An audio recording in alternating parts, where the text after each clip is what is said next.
2008ला आंदोलन झालं आणि त्या आंदोलनामधनं मग पक्ष पुढे वाढत गेला, मोठा होत गेला आणि पक्षाला निवडणुकीचं चिन्हही रेल्वे इंजिनच मिळालं. आज तुम्ही सगळेजण इथे आलेलात. मला काय तुमच्या आपल्या रेल्वेमधलं फक्त प्रवास करणं एवढंच माहिती आहे. बाकी टेक्निकल मला काही फारसं माहिती नाही. ते तुम्हालाच माहिती आणि ह्यांना माहिती. परंतु ते जे आंदोलन झालं होतं ते आंदोलन कधी विसरू नका. आपल्या रेल्वेमध्ये, आपल्या महाराष्ट्रातल्या रेल्वेमध्ये मराठी टक्का हा आपला वाढला पाहिजे, मोठा झाला पाहिजे आणि तोच असला पाहिजे, याच्यासाठीचं ते आंदोलन होतं. त्याच्यामुळे तुम्ही रेल्वेमध्ये काम करत असताना कुठेही असा बेसावध राहू नका.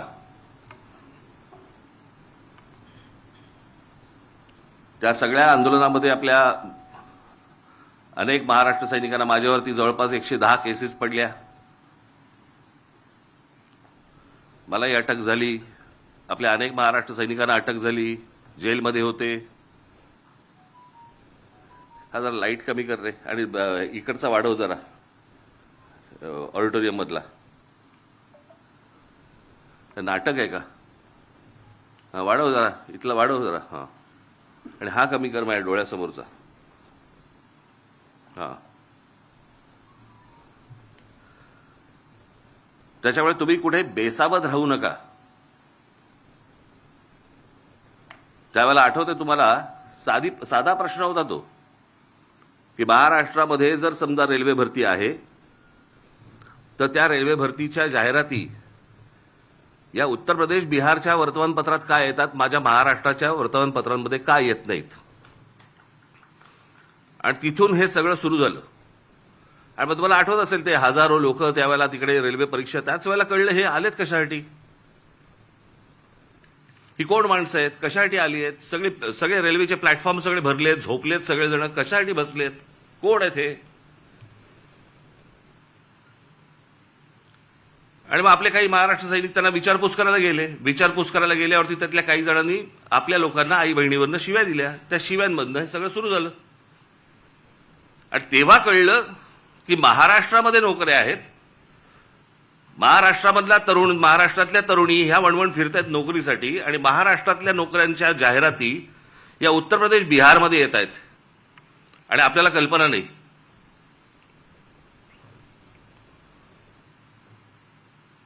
कारण त्यावेळेला सगळे रेल्वे मंत्री वगैरे सगळे जण ते तिकडचेच होते, लालू प्रसाद यादव वगैरे.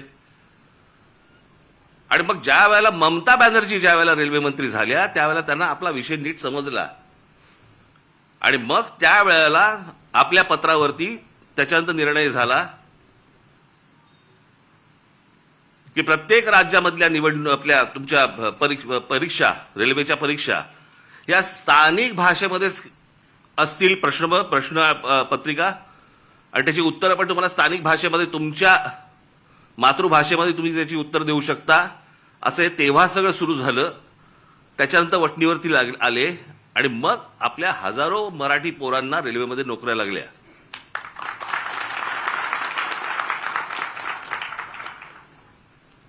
आज त्या सगळ्या गोष्टीला जवळपास 18 वर्ष झाली.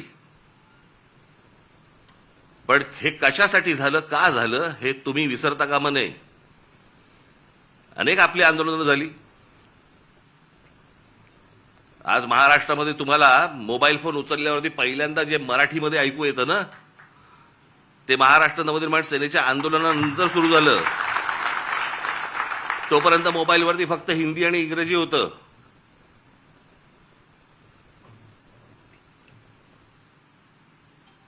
भाषा कुठची वाईट नसते, पण हे आमच्यावरतीच लादायचे सगळे प्रयत्न सुरू होतात महाराष्ट्रावरती. कारण आमची लोक चिडत नाहीत, रागवत नाहीत, बोलत नाहीत, रस्त्यावर उतरत नाहीत, राग व्यक्त करत नाहीत. केला असतं तो मोबाईलवरती करतात.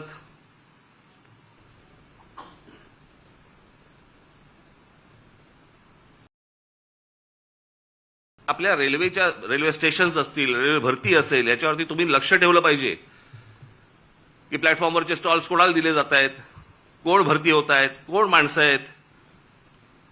बेसावध राहू नका. सतत जे सांगतो ना, पायाखालची जमीन एकदा सरकली गेली ना की परत नाही मिळत.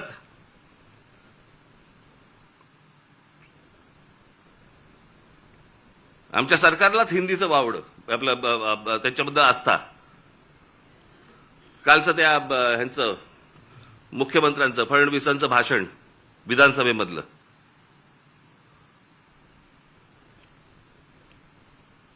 ते काय ते कुठला मिसिंग लिंक वरती म्हणे ते काय कोसळला, खांब कोसळला आणि पाणी सगळीकडनं येतंय, त्याचं म्हणे राजकारण करू नका. अरे वा, त्याच्यावर बोललं की राजकारण. मग इतकी वर्ष आपण काय करत होतात? दुसऱ्यांच्या सरकार जेव्हा होती दुसऱ्यांची, त्यावेळेला तुम्ही काय करत होतात? त्यावेळेला जी आंदोलनं झाली ते राजकारण नव्हतं. स्वतःच्या अंगाशी आल्यावरती ते राजकारण, विरोधकांचं राजकारण, असं कसं होईल? आणि काय म्हणतायत म्हणे, एक वेळ मला बोला पण महाराष्ट्राचा अपमान मी सहन करणार नाही. वा रे वा. लोक त्या मिसिंग लिंक बद्दलच बोलतायत, महाराष्ट्राचा कुठे अपमान करतायत? पण ते काय सगळं घेऊन जायचं म्हणजे ते वरपासून खालपर्यंत आता काय सवय लागली आहे?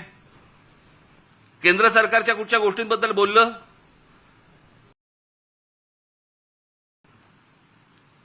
आता केंद्र सरकारची कामं आहेत ती, त्याच्यात देशाचा काय संबंध? आता मिसिंग लिंक बद्दल बोललं तर ह्याच्यात महाराष्ट्राचा अपमान कुठे आला? लोकांनी प्रश्नही नाही विचारायचे. काय झालंय ते, इतके दिवस जे मोबाईल फोनवरनं विरोधकांना जे करत होते ना, शिव्या घाल, वाटेल ते बोल, हे जे सगळे त्यांच्या ठेवलेल्या टीम्स आहेत ना, हे जे सगळं सुरू होतं ना, ते आता अंगलट आलंय. आता ह्यांच्या दामदुपटीने ह्यांच्या अंगावरती येत आहे आणि त्याच्यामुळे लागले आता त्रास व्हायला लागला त्याचा. आपणच सुरू केल्यात त्या गोष्टी. गेल्या 10-12 वर्षातच या सगळ्या गोष्टी मोठ्या प्रमाणावरती सुरू झाल्या. विरोधकांना वाटेल ते बोलणं, विरोधकांना शिव्या घालणं, वाईट साईट लिहिणं, तुम्ही बसवलेल्या टीमकडनं सुरू झाल्या आणि तुमच्या अंगावरती येत आहे महाराष्ट्राचा अपमान. राम मंदिराच्या चोरीबद्दल बोललो की म्हणे धर्माचा अपमान. अरे चोरी आहे ना ती, ह्याचा धर्म कुठे आला?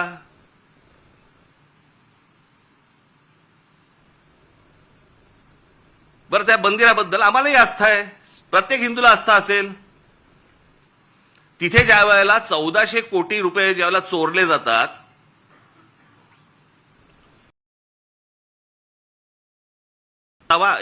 यांच्या समोर म्हणे वक्फ बोर्डामध्ये ज्या वेळेला म्हणे तिकडे चोऱ्या झाल्या त्याच्याबद्दल तुम्ही नाही बोलणार. आम्हाला काय देणं घेणं?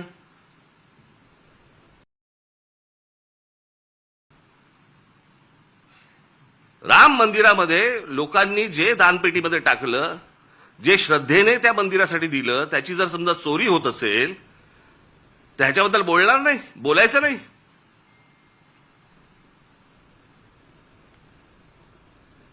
काल ते कोणतरी होसबळे का कोणतरी आहेत ते म्हणे म्हणे धर्मविरोधी जे लोक,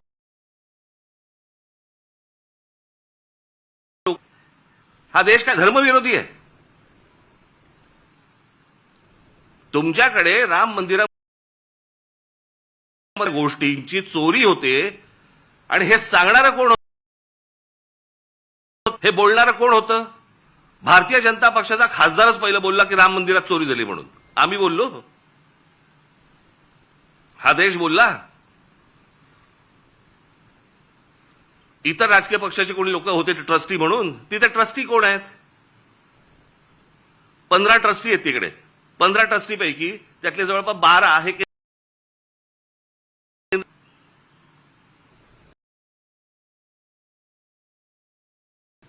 ती RSSशी संबंधित आहेत, विश्व हिंदू परिषदेशी संबंधित आहेत, भाजपशी संबंधित आहेत, बाकी कोणीच नाहीये.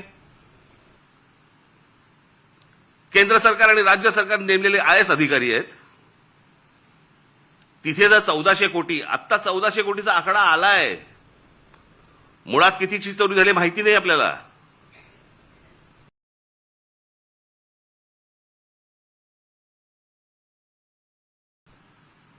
चोरी झाल्यावरती समजा असं पकडा, आत्ता दुसऱ्यांचं कोणातरी सरकार असतं, चोरी झाली असती, भारतीय जनता पक्षाने काय केलं असतं, RSSने काय केलं असतं, विश्व हिंदू परिषदेने काय केलं असतं? मोर्चे काढले असते, सगळ्या गोष्टी केल्या असत्या. त्याच्यात नाही राजकारण केलं की त्याच्यामध्ये राजकारण आणू नका म्हणे.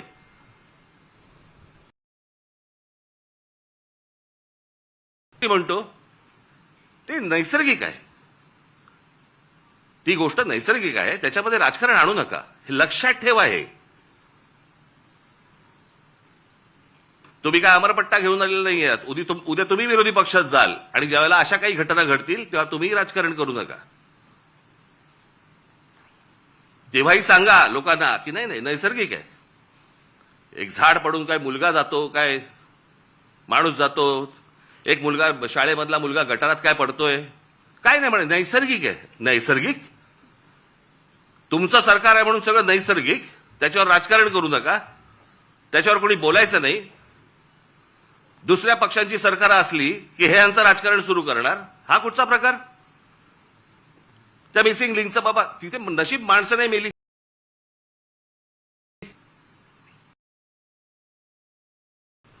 गंमत बघा, त्या मागे 2005 मुंबईमध्ये आला होता ना फ्लड, ते सगळं पाणी वगैरे तुंबलं होतं. 1000 मिलीमीटर पाऊस पडला होता, 1000 मिलीमीटर. काही 2-3 तासाच्या अंतरात त्याला मुंबईची ही हालत झाली होती. आणि आता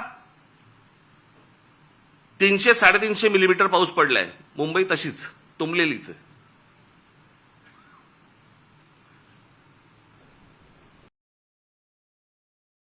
तेव्हा वारे बाप वाटेल ते बोलायचे, वाटेल ते सगळी आंदोलनं करायची, पैसे खाल्ले, हे केलं ते केलं, तेव्हा राजकारण नाही. आता मुंबई तुंबली नाही, नैसर्गिक आहे. ती कोणती बाई, ती गाणी म्हणायची, काय ते गाणं होतं ते, तुला मुंबईवर भरोसा नाही काय, कुठे गेली ती आता? तिचा आला व्हिडिओ.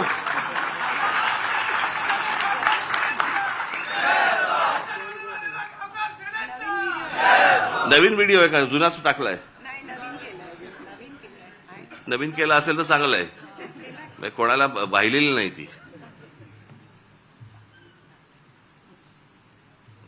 पण तेव्हा गात होती तेव्हा सुख घेतलं. आता दुसरे जेव्हा बोलायला लागले त्यावेळेला त्रास व्हायला लागला. आता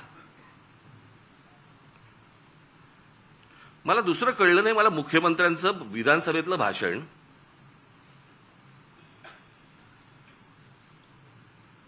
की ह्या मिसिंग लिंक प्रकरण हे उत्तम दर्जाचं ते काय काय कन्स्ट्रक्शन आहे वगैरे वगैरे सगळं झालं, आणि ह्याचं जर समजा कोणी राजकारण करत असेल आम्ही बघून घेऊ त्याला. मुख्यमंत्री आहेस ना तू, बघून घेऊ. बरं झालं ते झालं. पुढे वाक्य संपल्या हिंदीतून सुरू झाले. मिसिंग लिंक के बारे में अगर कोई राजनीति करे, कोणासाठी हिंदी बोललात? समोरचे आमदार मराठी, महाराष्ट्राच्या विधानसभेमध्ये आमचा मुख्यमंत्री महाराष्ट्राचा मुख्यमंत्री होतं, कदाचित आपल्याच पक्षातल्या वरच्या लोकांना सांगायचं असेल बघून घेईन.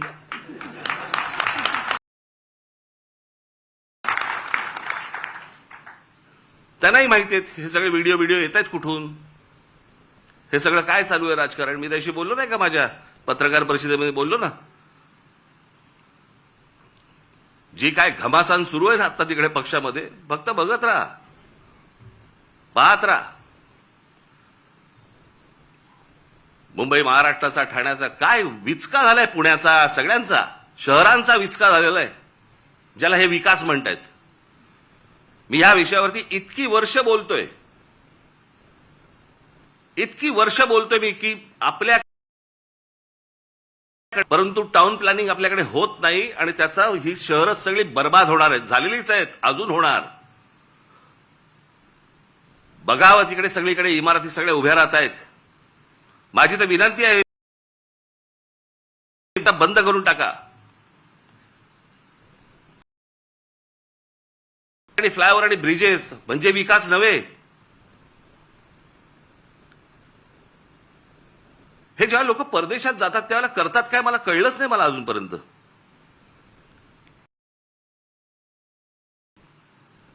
मी 2014 साली याच्यावरती एक डॉक्युमेंटरी केली होती. मी 16 मिनिटाची डॉक्युमेंटरी आहे, आज युट्यूबवरती आहे, जाऊन बघा.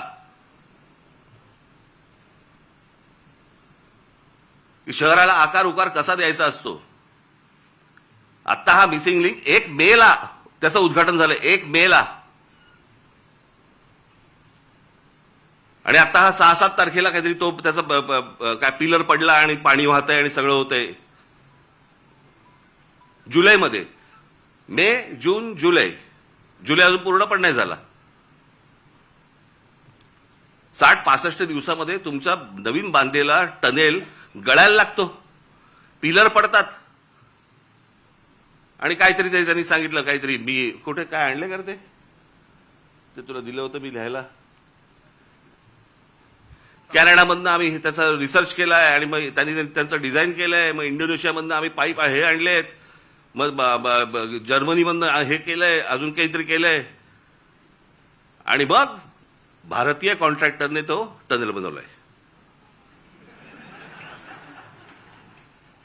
त्यांनाच द्यायचं होतं ना.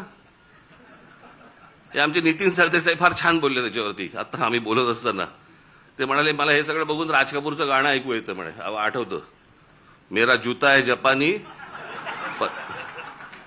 पतलून है काय इंग्लिस्तानी, सर पे लाल टोपी रूसी म्हणजे रशियन, फिर भी दिल है हिंदुस्तानी. कॉन्ट्रॅक्टर आमचा तो बर्बाद करणार, तुम्ही काळजी करू नका.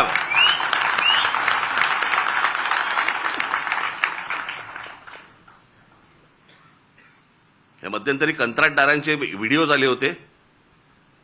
कंत्राटदार सांगतायत आपल्या महाराष्ट्रामधली मराठी मुलं मुली जे नव्याने कंत्राटदार झाले त्यांना किती म्हणे, तर जे कंत्राट मिळतं त्यातलं जवळपास 56% पैसे द्यावे लागतात म्हणे, वाटावे लागतात, चारावे लागतात. 56%. म्हणजे ज्याच्यासाठी काम काढलंय ते काम त्यांनी 44% मध्ये करायचं.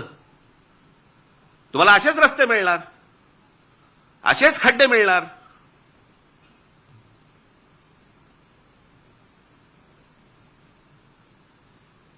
हे आपल्या कंत्राटदारांचं कामच नाही ते. मी त्या मगाशी बोललो ना, मी त्या डॉक्युमेंटरीमध्ये मी म्हटलंय, त्याच्यात दिलंय. छत्रपती शिवाजी टर्मिनस आपलं अगोदरचं VT स्टेशन 1800 सालात बांधलंय. 1800 सालात. त्याला मुंबईची लोकसंख्या पण तेवढी नव्हती. 1800 सालात बांधलेलं रेल्वे स्टेशन आज लोकांना पुरतंय. इतकी लोकसंख्या वाढल्यानंतर पण ह्याला म्हणतात विजन. याला म्हणतात हे काय होऊ शकतं, हे किती लोकांना पुरू शकतं. आज किती रेल्वे तिकडनं जातात, किती माणसं तिकडे येतात, किती माणसं उतरतात, किती माणसं चढतात. हे 1800 सालात बांधलंय.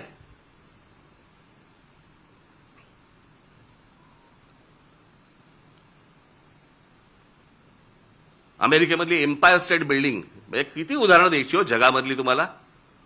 एम्पायर स्टेट बिल्डिंग जाऊन बघा, पाहिली नसेल तर तुमची ह्याच्यावरती जा, इंटरनेटवरती जा आणि बघा. ती एम्पायर स्टेट बिल्डिंग ती पण तेव्हाच 1933 साली बांधली. किती वर्ष लागली असतील. ती साधारणपणे 110 मजली उंच आहे, 110 मजली. म्हणजे आता हा हॉल आहे ना, या हॉलच्या चौपट असेल, चौपट 5 पट असेल उंच, 5 पट 6 पट असेल जास्ती, एवढा त्याचा फ्लोअर आहे. 110 मजली उंच आहे ती. किती वर्ष लागली असतील त्याला ती इमारत बांधायला? त्या इमारतीमध्ये खाली ग्राउंड फ्लोअरला बेसमेंटमध्ये एक बॉम्बस्फोट झालाय. त्या इमारतीवरती एक छोटं विमान, परंतु एक विमान आदळलेलं आहे. आजही ती ताठ मानेने उभी आहे इमारत. एम्पायर स्टेट बिल्डिंग किती वर्षात बांधली? 14 महिन्यात. 14 महिन्यात बांधलेली इमारत आहे ती. 14 महिन्यात 1800 साली बांधलेल्या इमारतीला आजही काही होत नाही. त्यांनी बांधलेले ब्रिजेस बघा, त्यांनी बांधलेले फ्लायओव्हर्स बघा. आज ब्रिटिशांच्या काळामध्ये जे फ्लायओव्हर्स बांधले गेले, जे ब्रिजेस बांधले गेले, आपल्याला इंग्लंडवरनं आजही पत्र येतात बरं का. म्हणजे काय प्रकारची सिस्टीम असेल विचार करा. पत्र काय येतात, आम्ही असा असा इथे हा ब्रिज बांधला होता. अशा अनेक ब्रिज बद्दल आलेत ना त्यांची पत्र महाराष्ट्र सरकारला, असा इतरही सरकारना आलेत. असा ब्रिज बांधला होता, त्याची 100 वर्षाची आमची गॅरंटी संपलेली आहे. आता तो तुम्ही बघा. 1947 साली ब्रिटिश गेले. 1947 साली. त्याच्या अगोदर 150 वर्ष त्यांनी राज्य केलं. त्यावेळेला बांधलेले ब्रिजेस आहेत. काय गरज आहे हो त्यांना सांगायची? पण हे फक्त भारतात नाही होत. त्यांनी जिथे जिथे राज्य केलं तिथे तिथे यांची पत्र जातात की आमची गॅरंटी संपली. आमची 100 वर्षाची गॅरंटी होती. 100 वर्ष. हा टिळक ब्रिज पासून सगळे इथला हे त्यांच्या काळात बांधले गेलेले आहेत. अजूनही आहे. मग आमच्याकडे काय होतं?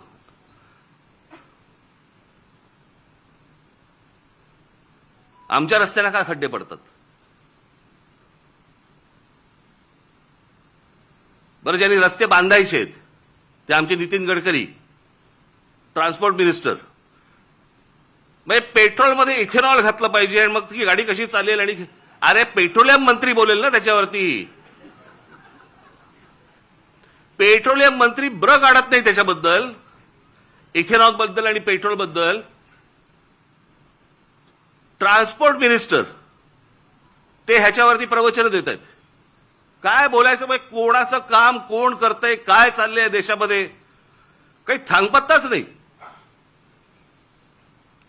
आणि सगळे निगरगट्ट झालेले आहेत.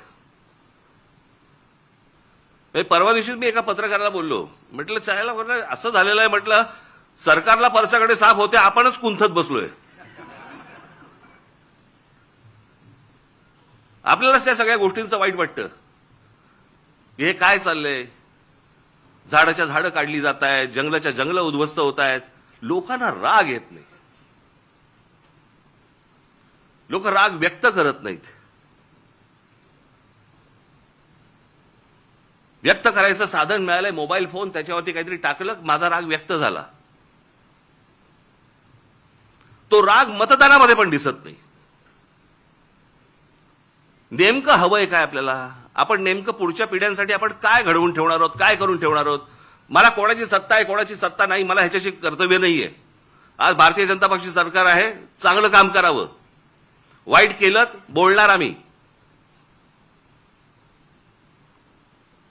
परंतु सगळेजण मस्तीत आहेत. त्यांच्या देशीचा एक आमदार, त्याला विचारलं काय चाललंय, म्हणे काल म्हणे झाड पडलं ना ते, त्याच्यात एक माणूस गेला, ते त्याच्यावरती चर्चा झाली.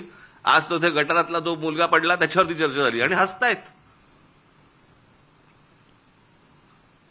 भावना शून्य. आणि भावना शून्य एवढ्यासाठीच कारण तुम्हाला किंमत नाही. आमच्याकडे काय चालू आहे? आमच्याकडे शहरं कशी वाढतायत, शहरं कशी मोठी होत आहेत, आमच्या पुढच्या पिढ्यांसाठी आम्ही काय करून ठेवतोय, कसली चिंता नाही, कसलं काही नाही, विचार नाही. खासदार फोडता येतोय का? आमदार फोडता येतोय का? नगरसेवक फोडता येतोय का? आमची सत्ता टिकतेय का? याच्यावरती फक्त आमच्याकडे महाराष्ट्रात चर्चा सुरू आहे.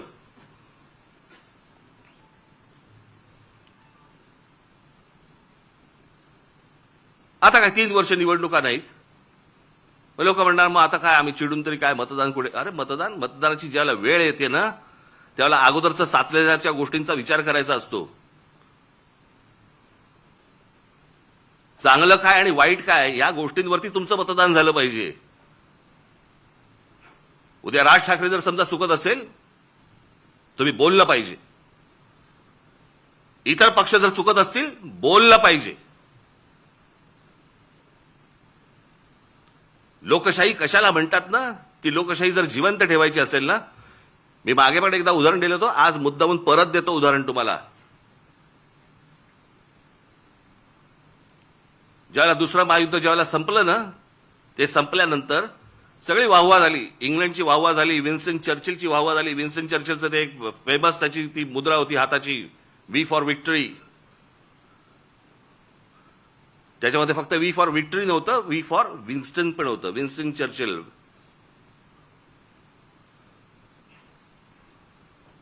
पण वी फॉर विक्टरी हा खास संदेश होता त्याच्यात.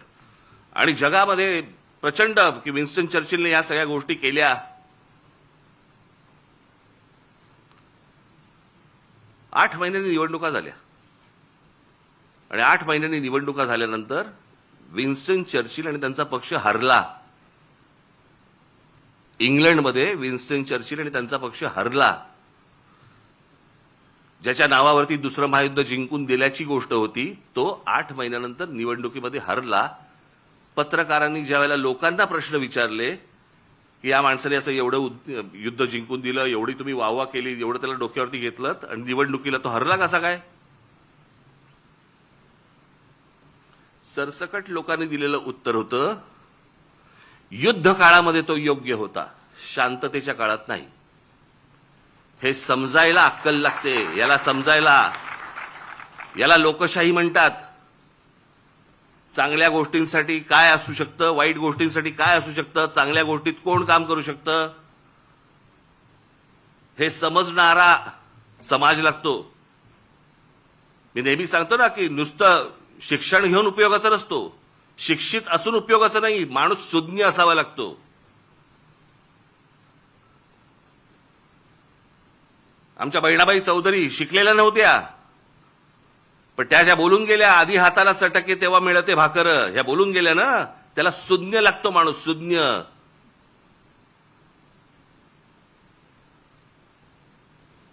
आणि ज्या देशामधला समाज सुज्ञ असतो त्या देशामध्येच प्रगती घडते. काय योग्य काय अयोग्य हे कळणं. नाही तर आम्ही आपल्या सकाळी उठायचं, कामावर जायचं, तेही जातात कामावर. जगामधला प्रत्येक माणूस कामावर जातो पण विचार करतो. आपण जर या गोष्टींचा विचार नाही केला कसं होणार मला जरा सांगा.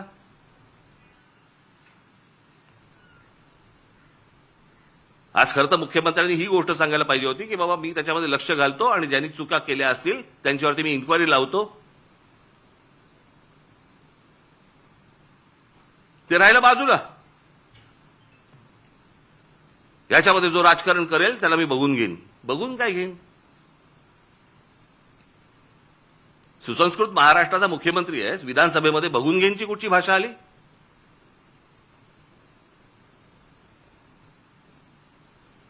पण हे सगळं सुरू होतं. खासदार सांगतो, एक खासदार सांगतो मी बॉम्ब टाकीन, माझ्या नावावरती 5 मर्डर आहेत. हे आपल्या राज्यात होऊ शकतं आणि त्यांना हात लागत नाही कोणाचा, कारण सत्तेत गेलेत. हे बोलायची हिंमत कशी होते? कारण अंकुशच नाही कोणाचा, कोणाचाही अंकुश नाही. कुठे कुठचं काम चाललंय, तिकडे आता कुंभमेळ्याची कामं सुरू आहेत, तिथे पण सगळं गोंधळ आहे.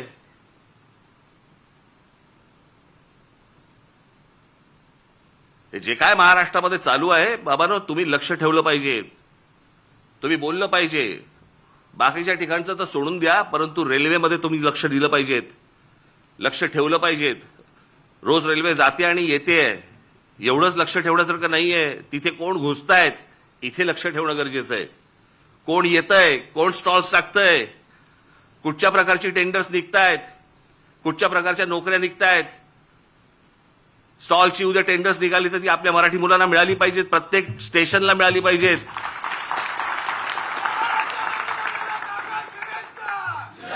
याच्यावर तुमचं बारीक लक्ष पाहिजे. ते जर बारीक लक्ष नसेल तर कसले काय चाटायचे वर्धापन दिन, काय करायचे वर्धापन दिन.